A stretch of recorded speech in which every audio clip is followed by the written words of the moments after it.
بسم اللہ الرحمن الرحیم۔ خاص عمل برائے استخارہ، پارہ نمبر 29، سورہ ملک کی آیت نمبر 13 اور 14۔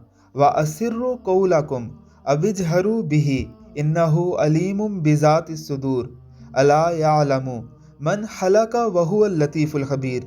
اور تم لوگ چھپا کر بات کہو یا پکار کر، اس کو سب خبر ہے، کیونکہ وہ دلوں تک کی بات سے خوب واقف ہے۔ اور بھلا کیا وہ نہ جانے گا جس نے پیدا کیا، وہ باریک بین اور پورا باخبر ہے۔ عشاء کی نماز کے بعد 2 رکعت نفل نماز استخارہ کی نیت سے پڑھیں۔ اس کے بعد ان آیات کو 101 دفعہ پڑھ کر بغیر بات کیے سو جائیں۔ حق تعالیٰ نے چاہا تو مقصد واضح ہوگا۔ یاد رکھیں کہ اللہ نے تمام برکتیں سنت طریقوں میں رکھی ہیں۔